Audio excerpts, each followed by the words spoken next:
Olá, seja bem-vindo aqui ao canal. E antes de você assistir a sua aula, eu vou pedir para que você curta esse vídeo, inscreva-se no canal para receber todos os vídeos semanais e também compartilhe o link deste vídeo com pessoas que você conhece que querem aprender inglês, que querem melhorar o inglês. São infinitas as possibilidades. Se você assistiu esse vídeo, gostou dessa aula, gostou da forma como eu ensino, quer aplicar esse conteúdo, quer ter aulas particulares ou até mesmo aulas em grupo, entre em contato comigo através do meu WhatsApp. E o link tá aqui, ó, do lado. Você pode escanear esse QR Code e vai dar direto lá no meu WhatsApp, onde nós vamos estar te atendendo e descobrindo a melhor opção para você aplicar e aprender esse conteúdo. Se você não conseguir escanear esse QR Code, você pode entrar através do link que está na descrição. Mas agora você pode assistir a sua aula, estudar bastante em casa. Vamos embora! Muito bem, conforme prometido, nessa aula a gente vai falar sobre birth, marriage and death, ou seja, nascimento, birth, marriage, casamento, and death, e morte. Então a gente vai falar sobre o ciclo da vida, né? Nascer, casar e morrer, né? Será que é só isso mesmo? Será? Vamos filosofar. Antes de tudo, deixa eu me tirar daqui do meio, porque eu tô aqui no meio ainda, né? E eu não preciso ficar aqui dessa vez. Eu vou vir aqui pro cantinho. Vou me deixar um pouquinho maior aí para você me ver melhor. E agora sim, podemos começar. Então, vamos começar falando sobre birth, sobre nascimento.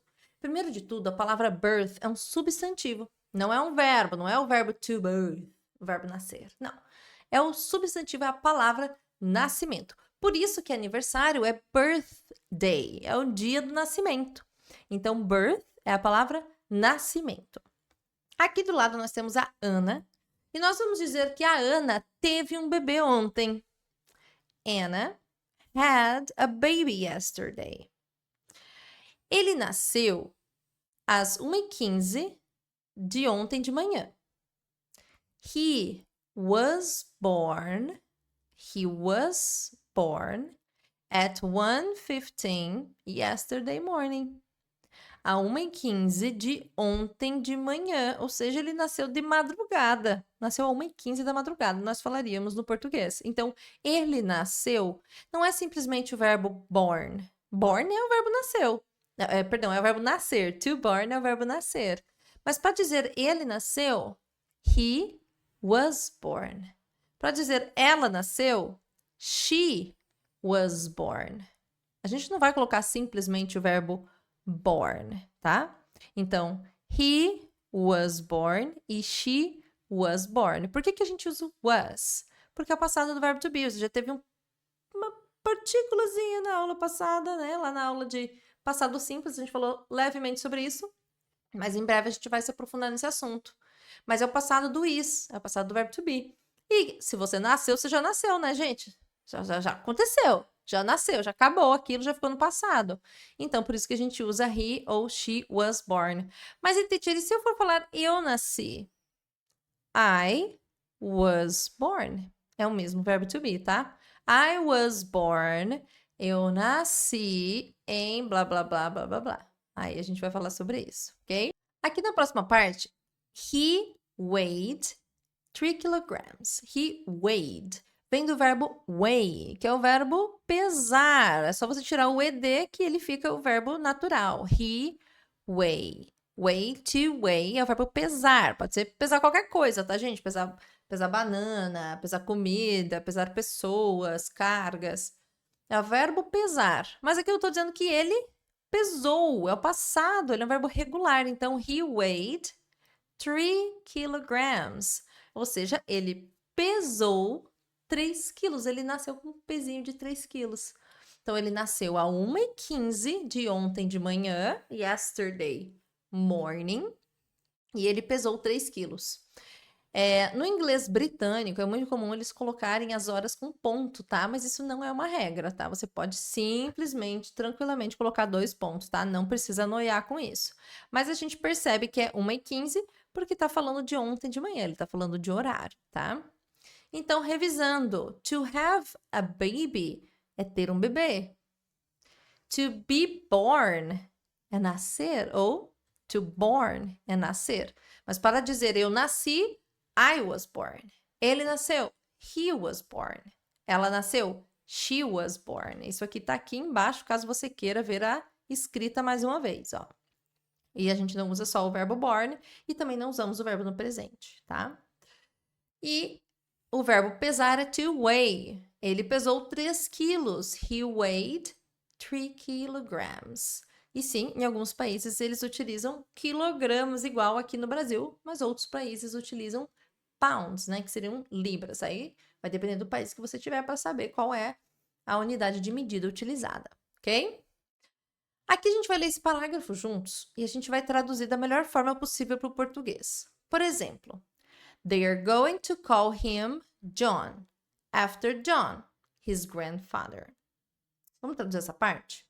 Eles vão, isso aqui é futuro, tá? Eles vão chamar, o verbo to call é o verbo ligar, mas também é o verbo chamar, no sentido de dar um nome. Pode ser também, pode ser chamar de gritar, ei, fulano, mas pode ser chamar de dar o nome, de ser chamado de tal coisa.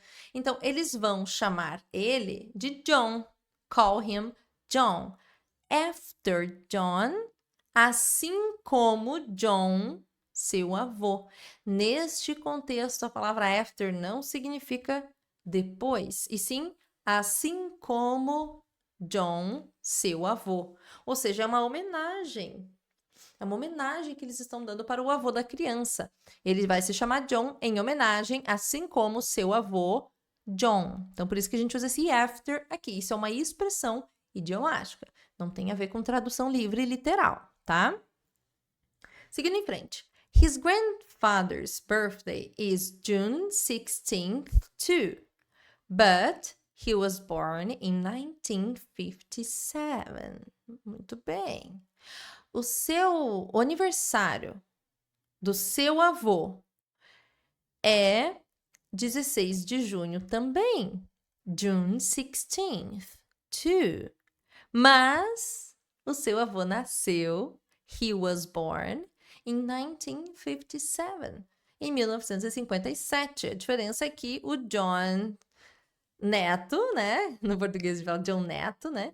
Ele nasceu no dia 16 de junho, mas desse ano atual, desse material aqui. O avô dele nasceu em 16 de junho também, too, em 1957, ok? The baby's parents were born in 1986. Os pais do bebê nasceram, porque aqui é o verbo to be no passado, no plural. Were born. Quando a gente chegar na aula de verbo to be, você já vai estar craque, né? Em verbo to be do passado.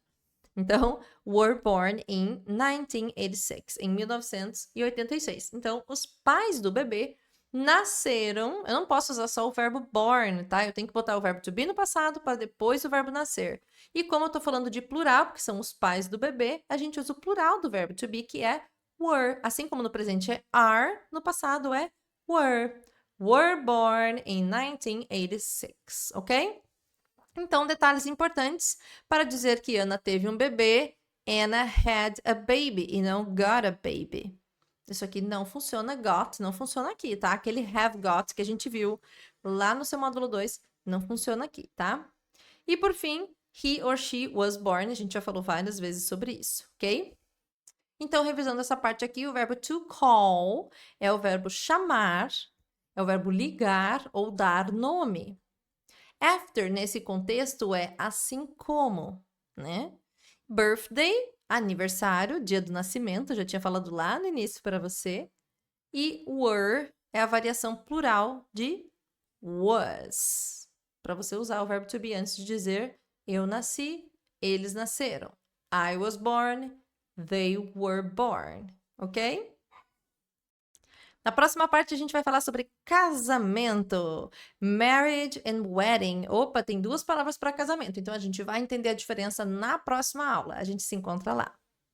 Se você gostou desse conteúdo, não esquece, curta, inscreva-se e compartilhe. Obrigada por assistir, obrigada por fazer parte dessa comunidade.